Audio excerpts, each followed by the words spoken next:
আসেন ভাই আসেন, তরকারি নিয়ে যান, ন্যায্য দামে তাজা শাকসবজি আছে। কি মায়া, তরকারি দোকান দিছো? খুব সুন্দর। এই আপনার সমস্যা কি কন্ত? আপনার লেগে কি কোনো জায়গায় যায় শান্তি পাবো না? মায়া, তুমি আমরা সব সময় ভুল বুঝো।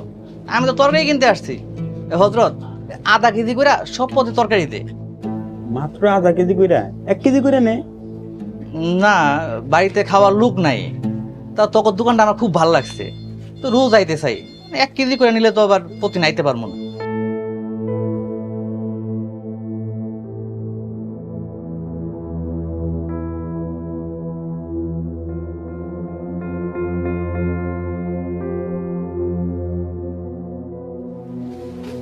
এনে 240 টাকা দে। 140।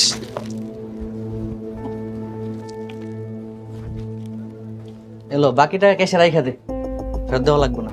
হযরত ভাই ওনারে কয়ে দেন আমরা পরিশ্রম করে খাইতে আইছি, কারো দয়া নিতে নেই। মায়া, তুমি আমার আবারও ভুল বুঝলা।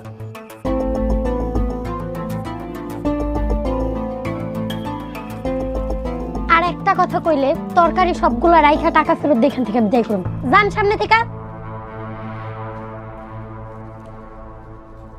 হযরত ভাই যান, আপনি এক কাপ চা খেয়ে আসেন, আর আসার সময় খাওয়ার লেগে 1 বোতল পানি নিয়ে।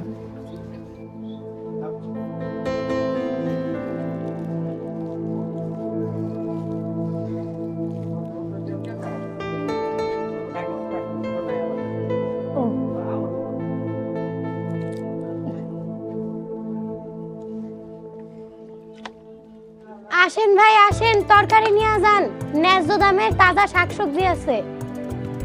আসেন তরকারি নিয়ে যান।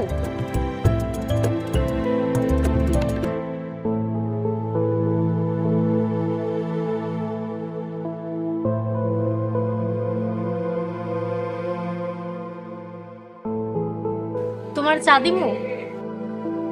না না মরিয়ম, সকালে চা খাইছি, আর না।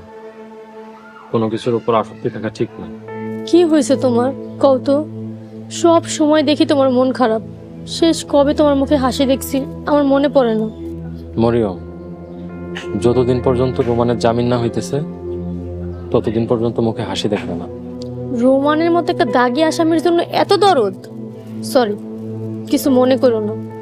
ফুপুরা মনে হয় রোমান ভাইয়ের সাথে দেখা করতে গেল। মরিয়ম, তুমি আর কিছু বলবা? যদি কিছু বলার না থাকে তাহলে ভিতরে যাও, আমি একটু একা থাকতে চাই। মারে এই 20-50 টাকা থাকলে দে, পকেটে ফুটা পয়সা নাই, একটু বাজারে যাবো, চা খামু।